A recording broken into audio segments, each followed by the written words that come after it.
Welcome to SSI Meetup. Here we have our first edition after the summer. Today we have with us Tyler Ruff. He's a product manager with Evernym, and he will be doing an introduction into the wonderful world of verifiable credentials.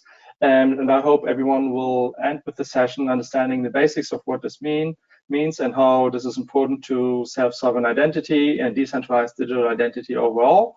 And if we go to the second slide, we will see some of the principles on which we're basing SSI Meetup and why we're doing this. First of all, we want to empower global SSI communities. So this means that everything we're doing here is something that is shared with the CC by SA license, and this means credit by share alike, which basically means it's an open source license, and as long as you give credit to the person that created the material and to SSI Meetup, you can use it in whatever way you want, and hopefully you will use it to develop SSI communities in your countries, in your cities, in your regions, wherever you live, and develop the concept and bring it nearer to people. Everyone can participate in this. This is open to companies, to individuals, or to anyone who's interested in SSI. If you're interested in doing a webinar and participating in any way, please just ping me. You can find us in Telegram, Twitter, or any other channel you want. And now we will be jumping into Verifiable Credentials 101 with Tyler Ruff. And Tyler, it's great to have you with us here today. Thank you. Can you hear me okay? Can hear you great, yeah. Oh, I forgot to mention that if anyone has any questions during the webinar, please just interrupt. I'll be picking up the questions and bring them up to Tyler so he can answer them real time. So Tyler, just go ahead. Okay, great. Cool, so we'll start. The topic is verifiable credentials, and to understand what that means, we'll talk about what is a credential. So we're all on the same page. We have a lot of different examples that we'll go through, but a credential is usually just proof of something, and it's usually about ourselves, and we carry these around. We have lots of these. And so here's some examples of a lot of credentials that we have with us today. And if you think about it, a lot of these things are useful for many, many different use cases. And a lot of them are physical things that we keep with us, right? Some of them are starting to get digitized, but for the most part, a lot of credentials, at least as we are defining them here today, are physical. And they come from an organization or a government, and they say a few things about us. And we can go and take those credentials and present them somewhere else to prove things about ourselves. So that's the basic idea behind what a credential is. So there's some problems we all know that we're familiar with. And so I'm not going to spend a lot of time on this slide, but we know that those credentials, they're getting easier to fake or forge. You can impersonate somebody pretty easily with some credentials. You can lose them or they can be damaged. They're expensive to manufacture and to issue. They don't scale very well in a lot of places. And it's very difficult to verify their authenticity online. And with all credentials today, you disclose a lot more information about yourself than you need to. The classic example, I think originally pioneered by Dave Birch, was, why am I showing the bouncer at the club my home address and my full name and my height and weight and my birthday? Well, the birthday is really the only thing they need. And even then, to get into a bar or to purchase alcohol or any age-restricted goods, you just need to prove that you're over a certain legal age. You don't even need to disclose your birthday, right? And so all credentials today spew out a whole ton more than is actually needed to exchange value. And so we'll talk a little bit more about that in a second. But now we'll add the word verifiable. So verifiable credentials is an official term that originated from the World Wide Web Consortium, the W3C standard, and it's under their guise or under their definition of verifiable credentials that we're going to be talking about them today. So the simple definition is it's a digital attestation of one identity owner about another. And these verifiable credentials are sometimes called attestations or claims. So if you hear those things, chances are they're just talking about verifiable credentials, and they kind of have, you know, nicknames. So you saw the word identity owner, so I'm just going to define that really quickly. An identity owner is a person or organization that has digital control over its things. And this is a term for self-sovereign identity industry as a whole. You'll hear the term an identity owner, or sometimes called a principal or a holder, right? A holder is the person that holds credentials, but they can also play the role of approver or verifier, and so we'll get into that in a little bit. There's some really good advantages that come with verifiable credentials, and so I'm going to tell you what these are now. We'll go into some specifics, and at the end we'll revisit this list. But they're all digital, and they are under the true owner's control. They're much easier to scale, in part just because they're digital. They're harder to fake. They're not impossible. Nothing's impossible to fake, or nothing's hack-proof, but we're moving the needle quite a bit, we think, by having credentials be done in a verifiable way through self-sovereign identity applications. So it's much harder to impersonate somebody, much harder than it is now with traditional credentials. And if verifiable credentials become the adopted way that the world works, you no longer need giant treasure troves of people's data. And you can disclose minimally the things that are only needed for that transaction because they're verifiable. You imagine that I could show you my driver's license and magically everything on it was obscured, including the birth date, but you saw a green check mark that I was over 21. That's the kind of power that you can have once your credentials become digital. And so we'll go into that a little bit. And it enables something called zero knowledge proofs, which is a very fancy term, and it's something that is included in the way that we do verifiable credentials. And so zero knowledge proofs in and of itself probably deserve a webinar just on that topic, and so we'll cover it very briefly here today. But and then the data itself becomes useless to thieves. This is a very, very profound difference with verifiable credentials. It's no longer enough to have your credit card number and the expiration date and the name of the card holder and the CVC code on the back. You need to also be able to prove that you were the one who was issued that credential or that credit card in the first place. And so we can add some additional safeguards in verifiable credentials, which is really awesome. So there's some really good advantages. So I'm going to go into how we get verifiable credentials. So there's three main roles in the world of self-sovereign identity. There's what's usually called the issuer. They create and issue credentials. And then the holder, this is the same thing as if you're familiar with industry terms, the principal, sometimes it's also called the, let's see, there's the principal, the holder, and then there's one other term, approver, I think. But for today's purposes, it's called the holder. These are the people or the identity owners that receive credentials and hold them and then can share them selectively. And then the verifier, also sometimes called a relying party, they receive the proofs. Basically, they receive proofs of a credential and then they can verify them. Okay, so those are the three main actors in this world. And so here's a depiction of that. Issuers, they issue credentials, the holder holds them, and then they share pieces of that credential called a proof to a verifier. So they can prove a certain thing about the credential. They don't have to disclose everything that they were issued. And then the verifier verifies the proofs. And you see the example here is with the sovereign ledger, which is one implementation of self-sovereign identity. And for this example, we'll talk about how it works specifically in sovereign and how proofs are verified. So as an identity owner, I can be all three. I can play all three roles as issuer, holder, or verifier.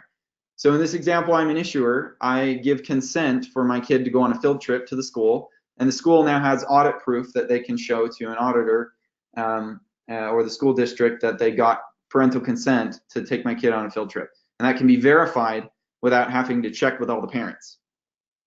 Okay, another example is I can be the holder, and that's the most common one people think of as an individual as a holder, where I get a driver's license from the government, who is the issuer, and then I can present the whole driver's license or a part of it, probably all of it, to the police officer.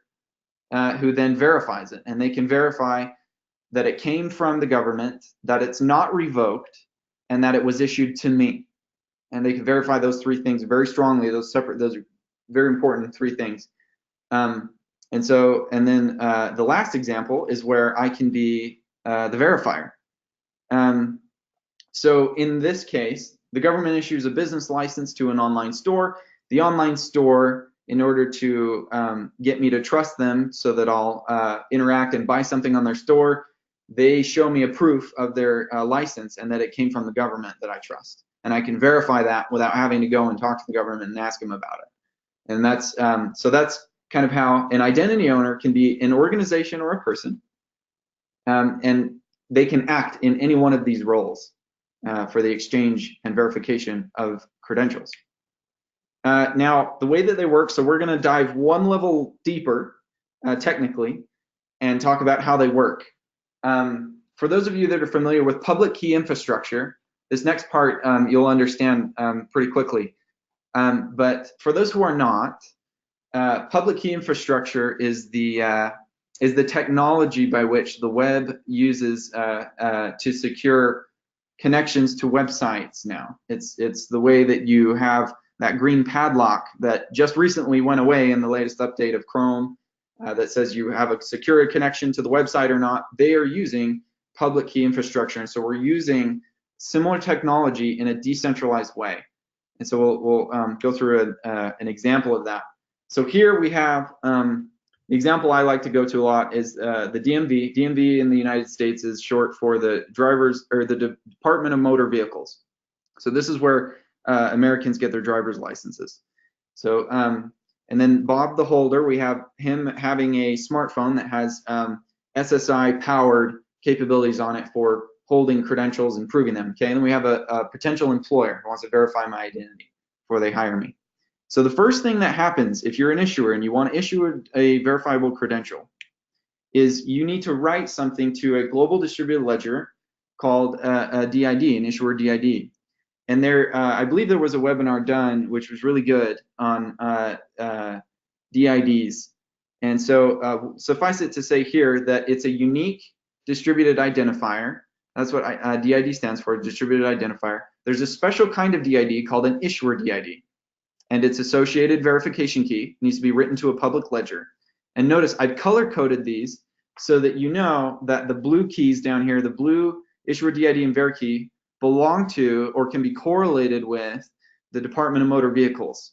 And so everybody knows, what this means is everybody knows when they look at that public ledger, anyone can look at the ledger and they can see, okay, yeah, DID 123, that belongs to the DMV. That's their issuing DID. Okay, and everybody knows that. The next thing that they write to the ledger is a driver license credential definition. So this is like with the DMV sitting down and saying, okay, what do we want the driver's license to look like? What are all the fields we want on there? We want donor status. We want their, here's what the first name and then last name and then date issued and all the different fields that they put in there. Okay, so that it includes what's encapsulated in a credential definition is a schema. So they define that, they define those things, and they define what's the revocation policy. How do we want to revoke this credential? Is it revocable? Okay, and then they answer some questions about the nature of this credential, and that is also put on the ledger. That is also signed by, it's put there by the issuer's DID, so it's also color-coded the same. So now the issuer is ready to issue digital credentials. So the first thing they do is they create a DMV driver's license for Bob, who's the holder in the middle here. And so they'll fill out all the information, they'll fill out the credential for Bob, and then they sign it with their issuer DID, the private part of it, and then they issue it to Bob. Bob accepts that credential and stores it, and then for anyone that asks, he can share either the whole thing or a small subset of the attributes in that credential to any verifier. And in this example, it's an employer. And he can share a subset of it without invalidating the signature of the Department of Motor Vehicles. So you can see that blue signature is still there. The employer knows where to go to the ledger to check the signature and gets verification key. They're able to do some mathematical cryptographic voodoo. I'm not a developer, so I don't understand the crypto here, but they do some checks to see that basically tells them, yes, it came from DID 123, and we know DID 123 belongs to the Department of Motor Vehicles, and we trust the Department of Motor Vehicles, therefore we can trust this proof.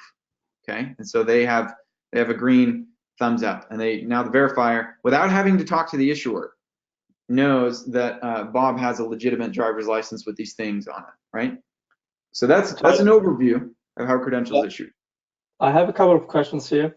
So just give me a sec. Okay. So Ify is asking the following. What is the incentive model for verifiers? So there's a couple different incentives.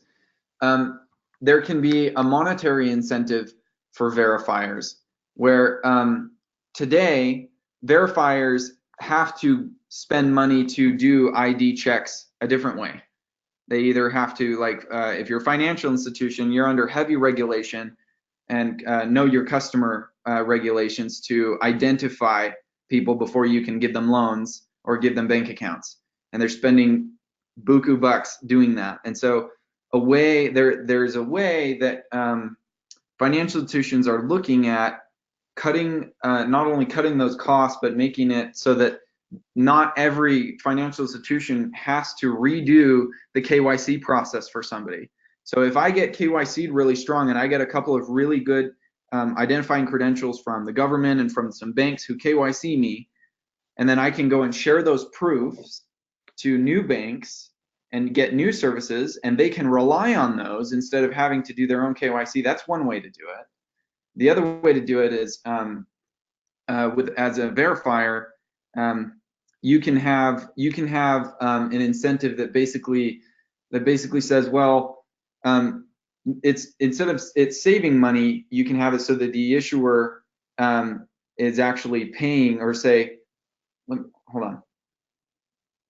I think that's the only example actually that makes sense right now. I'd have to think about that. I thought there were a couple of other ones, but verifiers basically need to figure out why they would trust these proofs instead of having to be KYC vendors themselves, which is what a lot of them have to do.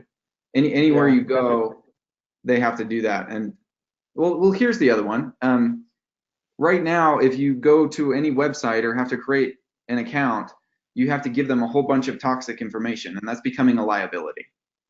So if you could instead ask any new customers to your website for proofs about themselves that are anonymous, that even if you were breached and hackers stole everything that you collected for your business and all your customers, they wouldn't be able to benefit from that data. You're not holding a treasure trove anymore. Yeah, but I think also, like, I guess that, like, I mean, some of these verifiable credentials, you can also use them for as a service, right? I mean, you can issue credentials and then get people to pay for them, right? Yes. And the other thing that we're finding is more often than not, financial institutions are a big one. They're really interested in issuing credentials that their customers can come back and present to them later. And so even just with a single use case just within one bank, they want to be able to issue credentials about who you are, and then you can go and present those back to them to log in without a password. And that really streamlines their process so that when you're calling them, they don't have to ask you your mother's maiden name and all these silly 20 questions to figure out who you are every time you call. You have a relationship with them, you have a credential with them, you just present that, and then that cuts down their processes. That would be like an example about what the credit unions are doing, right? I guess. Yes. Or planning to do with CU Ledger. Yes. Yeah. And, okay. Just to clarify, if anyone is not familiar with the term KYC, it means know your customer, and it's a banking term. It's basically an identification process in the banking world when they onboard customers. That's what KYC means. I have another question here from Ify. He's asking how to know what a claim is all about. Is it schema.org, or how's the credential definition work? So there isn't really an organization or a body or a company in self-sovereign identity world that's saying this is the schemas you need to use and this is what your credential definitions need to look like. And the company I work for, Evernym, we basically have an opinion that that's going to evolve organically, and the technology that we're trying to build should be able to support a variety of use cases. For example, the medical industry is going to have all kinds of different schemas that are very nested and complex and go very deep.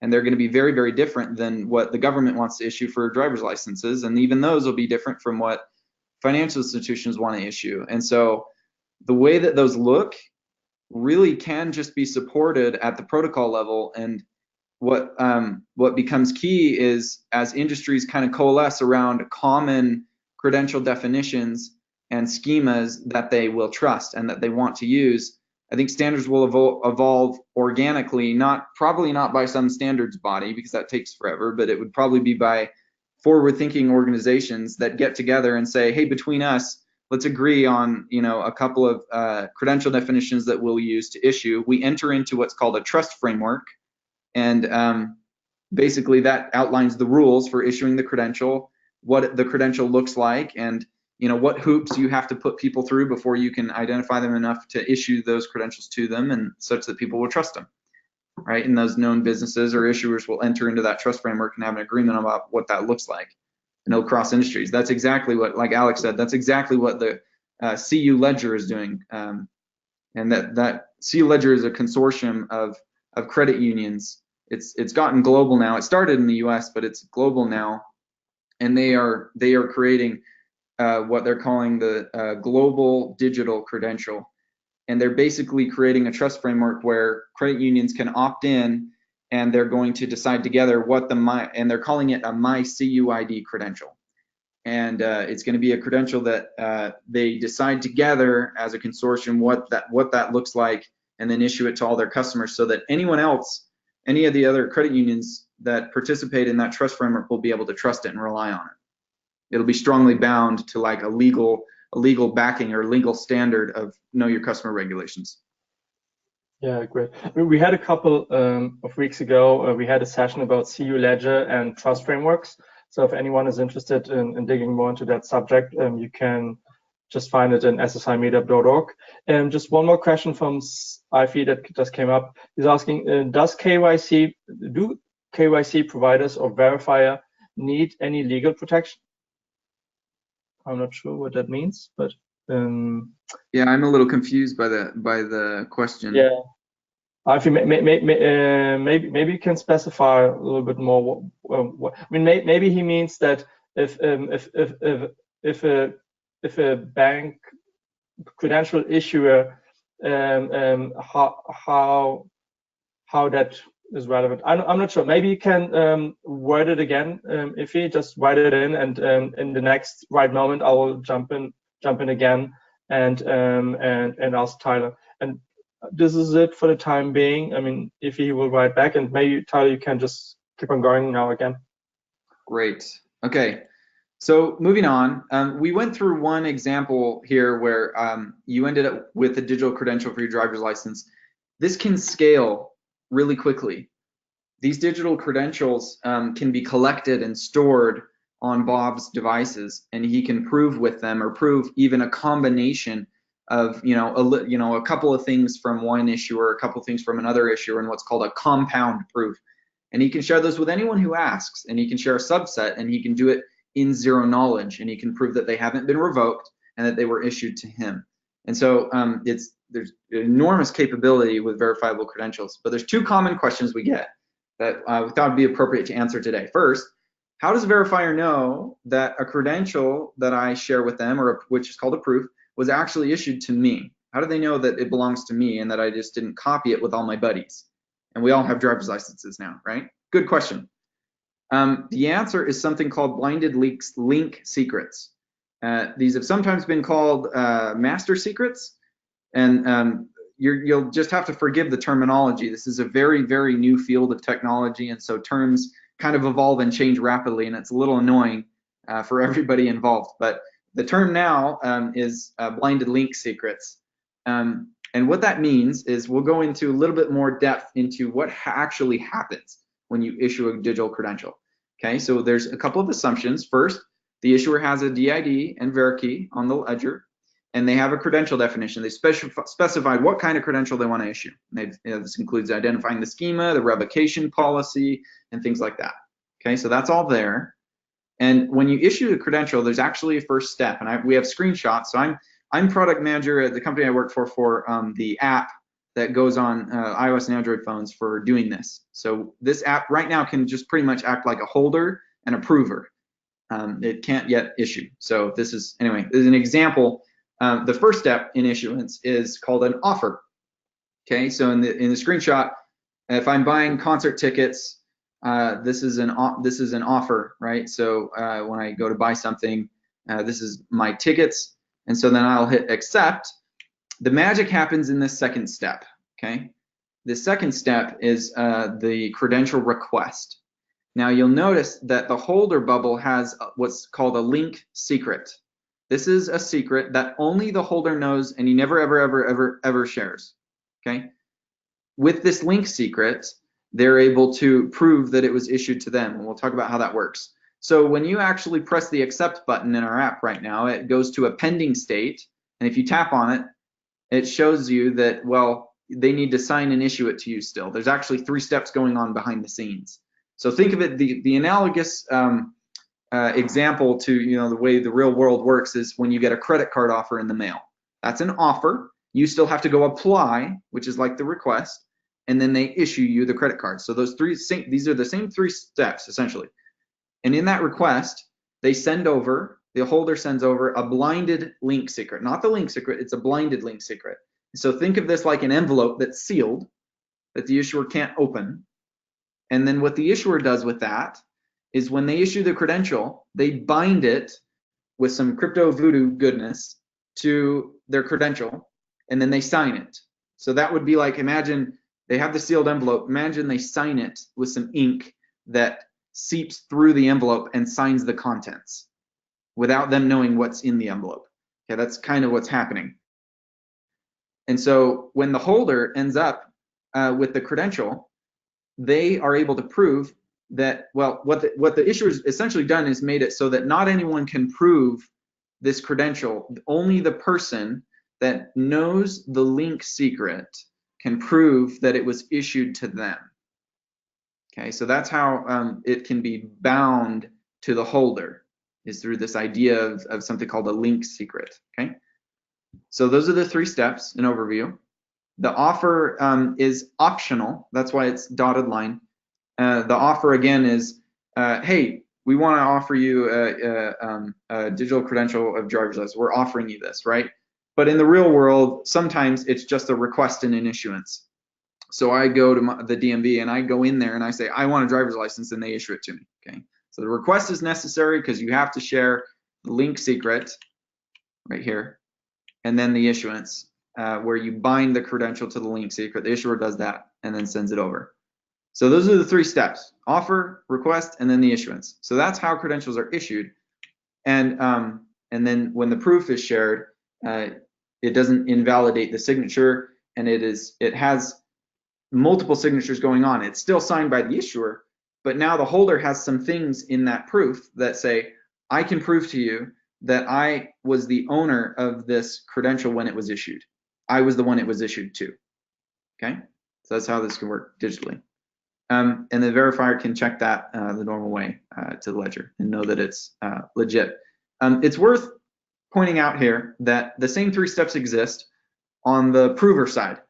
So when I go to my bank and want to prove who I am, I can optionally solicit to the bank, hey, I'm willing, I can prove these things about myself. But that doesn't happen a lot. That's a proof offer. It can be done in the self-sovereign world, but most of the time I go knock knock and the verifier says, prove these things about me, right? This is the form fill request of, fill out this form. Who are you? Who's knocking? We don't know who you are. And then I present the proof. Now, in the context of self-sovereign identity, there's an assumption here which is not well called out in this deck, and that is that you have a pairwise relationship, a unique relationship between the holder and verifier and between the holder and the issuer, so that you already know some things about them by the fact that they're coming to knock. But in that secure connection, you can exchange credentials. That's just one of the things you can do inside of a pairwise connection. So yeah, those are the 3 steps. They work both ways. So to issue a credential is those 3 steps, and then for a holder to prove those things in what we call a proof are those same 3 steps: the offer, the request, and then the actual sending of the proof or the issuance. So again, just to recap, these are the benefits of verifiable credentials. They're all digital. They're under the true owner's control, and they are highly scalable. They're a lot harder to fake. They're really, really difficult to impersonate the true owner, because now, in order to impersonate the true owner, you have to go and find their device where their link secret is and compromise that and use that. That's what we've moved the ground, and you can do that. You have to go find the person now, which is significantly better than the status quo. And then it eliminates the need for treasure troves of data. As a business, say I want to have a startup and I want to create a budget app for budgeting and managing your money and spending smart, right? I don't want to have to create a big database of my customers' data. I just want to focus on the budgeting software, right? I just want to focus on my business. I don't have to maintain a treasure trove of usernames and passwords and personal information of my customers anymore. Theoretically, you could just rely on good proofs from your customers about who they are, such that you can be legally compliant, but also you don't hold a giant treasure trove of data. It enables minimum disclosure. We've talked about this one. I can present a subset of my credentials. I can present 1 or 2 things about them, and I can even present a zero knowledge proof, which just says, I can prove to you that I live in one of the 50 United States, but I'm not telling you which one. And the verifier could verify that and know that that's true, because the original credential that I'm building that proof off of came from a government entity with a public issuer DID that they trust. Okay, so minimum disclosure is powerful. Zero knowledge proofs we talked about. And then data alone becomes useless. In this world, it becomes useless to just have a bunch of information about somebody to commit identity theft, okay, or to get money from your credit card. Imagine that you had to prove that you were the original person that the credit card was issued to before you could spend, right? That kind of thing, but for all kinds of applications. I keep going back to financial. It's a good example, but it's not the only one. There are lots of good examples of this. And so, yeah, this is an overview. We touched a lot of topics briefly for Verifiable Credentials 101. So that's it. Just if he's asking another question here, he's asking, can I present verifiable claims in court of law, in the court of law? Then he's asking, do verifiers eventually need to play a role in disputes? Very good questions. So legal backed questions, and they're very good.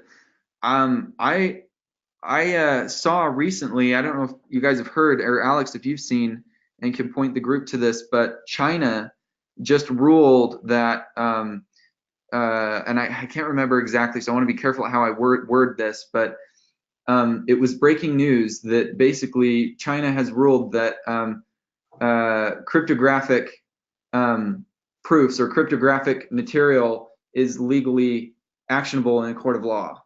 It can be used in a court of law in China. And so that it's very, very new news. And I can't remember exactly, and I'm probably saying it wrong, but I bet if you Googled that on the first page, you'd find some news articles about China's regulations. And so they are already saying that in the crypto world, there are digital assets that can be legally leverageable in a court of law. And I think the second part of the question about verifiers being needed to be called to court, it's going to be interesting. I mean, I don't know. I'm no legal expert, the strength with which these digital credentials can be created and relied upon is many times better than what we have today.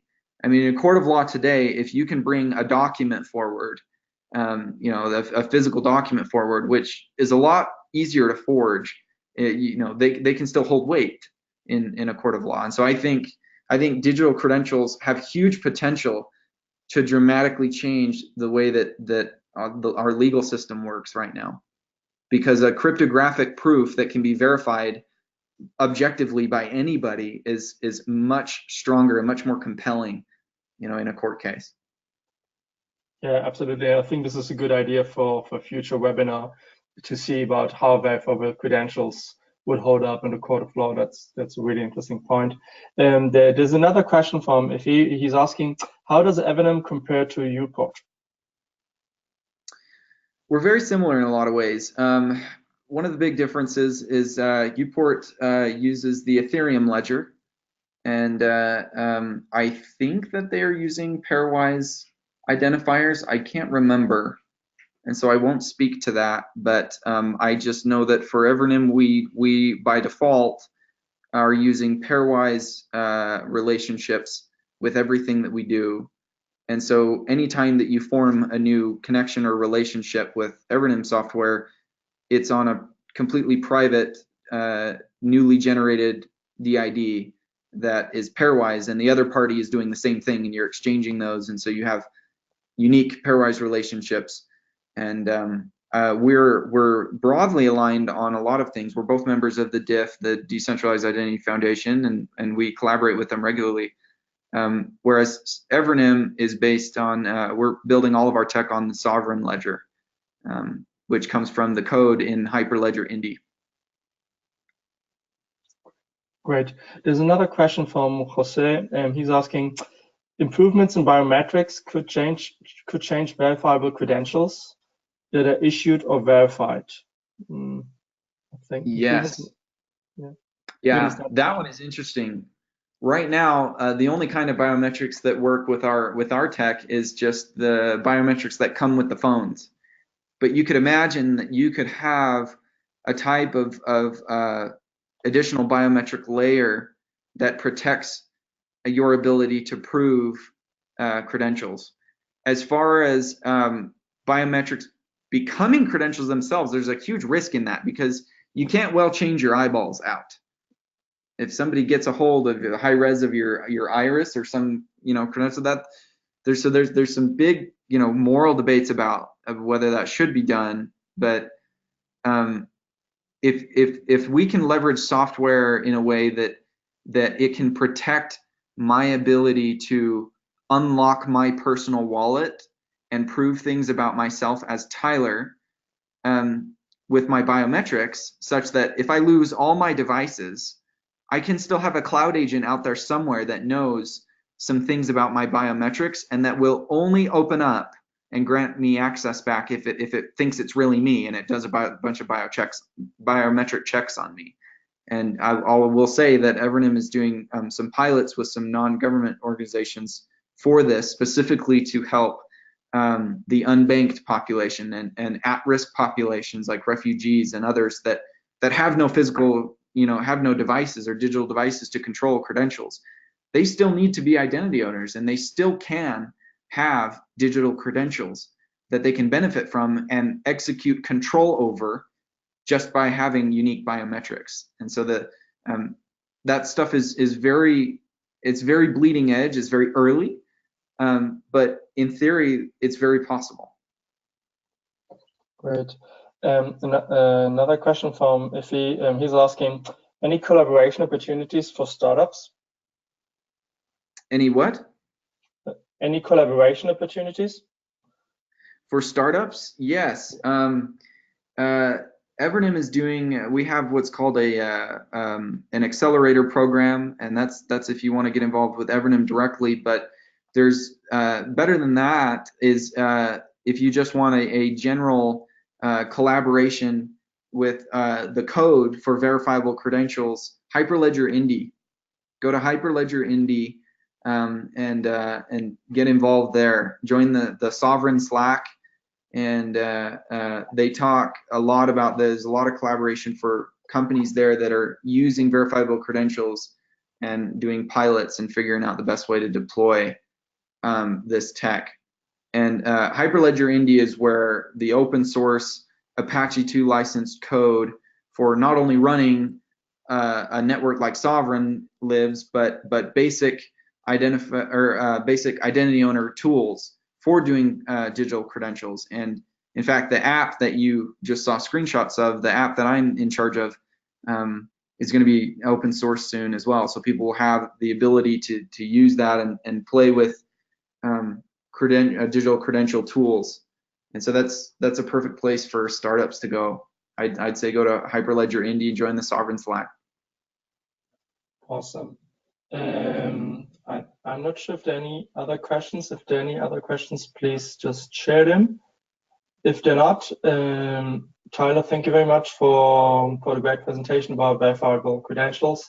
Please join us in our newsletter. You just go to ssimeetup.org and there you can sign up on our newsletter. We have a Telegram channel too where we share all the webinars we do, or Twitter or Facebook and stuff like that.